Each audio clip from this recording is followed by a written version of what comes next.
Ready start. किसी भी युद्ध में भले ही दो देश या पक्ष शामिल होते हैं, लेकिन संभव है कि उसके नतीजों का दायरा इतना बड़ा हो कि अन्य कई देशों के लोगों के सामने मुसीबतें खड़ी हो जाएं।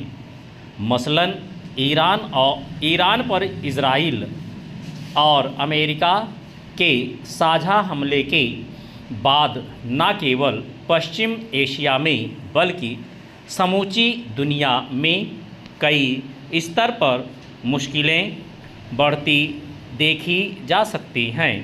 यह छिपा नहीं है कि ऊर्जा या तेल और गैस के लिए बहुत सारे देश अपनी ज़रूरतों के ज़्यादातर हिस्से के लिए मध्य पूर्व पर निर्भर हैं, मगर इस युद्ध की शुरुआत के बाद अब धीरे धीरे स्थितियां बिगड़नी शुरू हो चुकी हैं। हालांकि भारत सहित कई देश साफ तौर पर किसी भी मसले का हल युद्ध के बजाय कूटनीति के जरिए निकालने के पक्ष में रहे हैं, लेकिन जंग में शामिल देश कई बार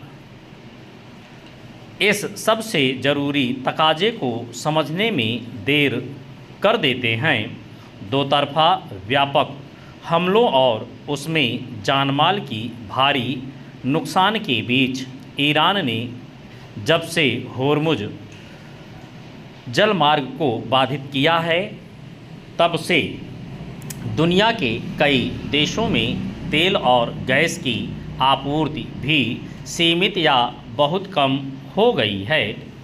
यह ऐसी मुश्किल है जिससे सभी लोग प्रभावित होंगे। चंद समस्या यह है कि अगर संघर्ष लंबा खिंचा तो आम लोगों के सामने बहुस्तरीय संकट खड़े होंगे और सरकार के सामने चुनौतियां गहराएंगी। आने वाले दिनों में युद्ध के स्वरूप के बिगड़ने और इसका प्रभाव लंबे समय तक बने रहने की आशंका के मद्देनज़र ही प्रधानमंत्री ने सोमवार को लोकसभा को संबोधित करते हुए कहा कि भारत के सामने अप्रत्याशित चुनौतियां हैं। जाहिर है अब जो हालात हैं उसमें इनका सामना करना ही विकल्प है। ऐसे में सरकार को जहां रोज़मर्रा की अनिवार्य ज़रूरतों की आपूर्ति को संतोषजनक स्तर पर बनाए रखने के लिए हर उपाय करना होगा, वहीं विपरीत स्थितियों में भी भरोसे को बनाए रखना होगा। शायद इसी संदर्भ में प्रधानमंत्री ने याद दिलाया कि कोविड महामारी के दौरान भी आपूर्ति श्रृंखला का संकट पैदा हुआ था और देश ने एकजुटता से उसका मुकाबला किया।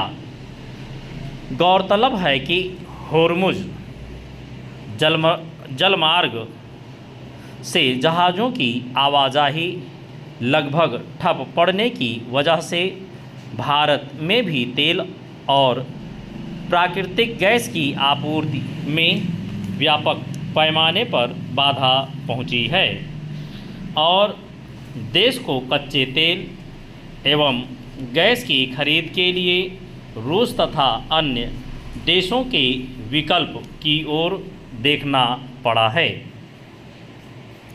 चंद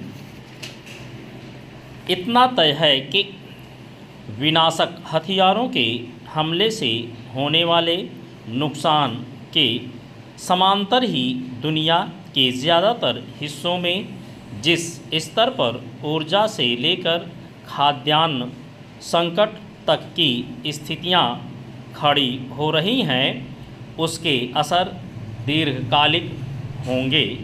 युद्ध की शुरुआत के जो भी कारण बताए जाते हों,